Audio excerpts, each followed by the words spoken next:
जय जगन्नाथ।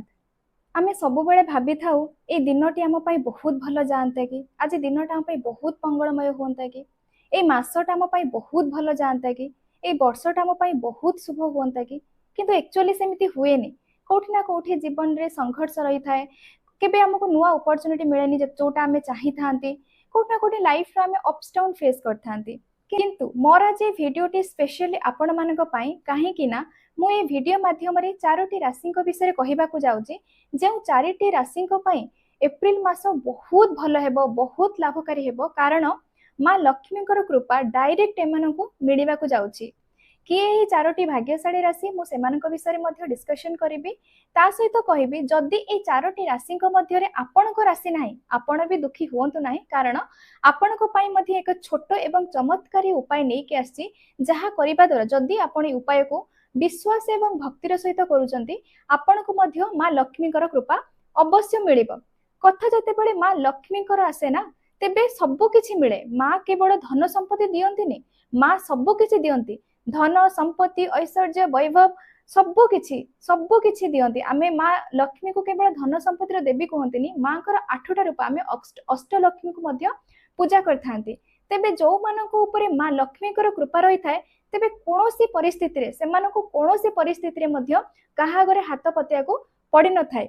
एप्रिल मासरे ए चारोटी भाग्यशाली राशि जेउ मानको एप्रिल स्टार्टिंग रो लाभ मिलिबा सहित पूरा एप्रिल मासटा एमानक पई लाभप्रद हेबो एवं शुभकारी हेबो। तेबे चलंतु मु डेरी न करी ए चारोटी राशि विषय आलोचना करिबी कि ए चारोटी राशि जेउ मानक ऊपर स्वयं माँ लक्ष्मी कृपा एप्रिल मासरे बरसिबो। तेबे चारोटी राशि मध्य प्रथम राशि हेउची मेष राशि। राशि चक्र प्रथम राशि होउची मेष राशि। मेष राशि सहित द्वितीय रे कहबे मिथुन राशि, तृतीय रे बिच्छा राशि एवं चतुर्थ रे मकर राशि। मु पुणी थे दोहरेबी मेष राशि, मिथुन राशि, बिच्छा राशि एवं मकर राशि ए चारोटी राशि एप्रिल मास बहुत लाभकारी एवं बहुत शुभंकर हेबाकु जाउची। जदि कोनोसी लॉन्ग टर्म किछि प्रॉब्लम रे अछंती प्रॉब्लम रो सॉल्यूशन हबा सहित एमानको मध्य किछि लाभ मिलिया को जाउची कोनोसी ना कोनोसी वे रे एमानको लाभ मिलिया को जाउची। स्वयं माँ लक्ष्मी कृपा एमानको ऊपर बरसिबा को जाउची। ता सहित कहबी जदि ए चारोटी राशि भितर आपणक राशि नाही मो तांको पई एक छोट रिमेडी नै के आसी जोटा कि मैं कहबी किंतु प्रमिस करंतु जदि आपण करबा को इच्छुक अछंती विश्वास एवं भक्तिर सहित करिवे नहेले केबे भी ए रिजल्ट आपन को मिलिबो नाही। तबे चलंतु ए उपायटी होउची किछि गंगा जल नेबे गंगा जल सहित किछि केसर मिसेइबे किछि भी गोटे पत्ता हो केमिति भी हो जति के अमाउंट रे भी होना काहे कि आपण टिके केसर मिसेइबे।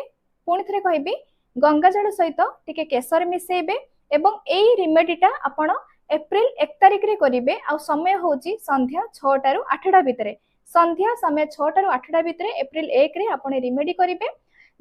गंगा जल सहित जो केसर मिसेई थिबा पानी को नहीं आपण कोन करिवे जदि आपणकर घरे ठाकुर घरे लक्ष्मी माँ को फोटो अच्छी या लक्ष्मी माँ को मूर्ति अच्छी माँ को अर्पण करिवे।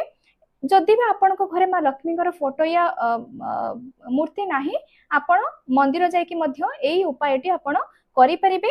जेतेबेले आपण अर्पण करूचंती माँ को गंगा जल मिसा केसर मिसा गंगा जल माँ को अर्पण करूचंती सेतेबेले आपण माँ को प्रार्थना करंतु कि माँ आपणकर कृपा सदा सर्वदा केवल एप्रिल मास नुहे पूरा जीवन सारा आपणकर आशीर्वाद एवं आपणकर कृपा सदा सर्वदा मो उपरे मो परिवार उपरे रहू।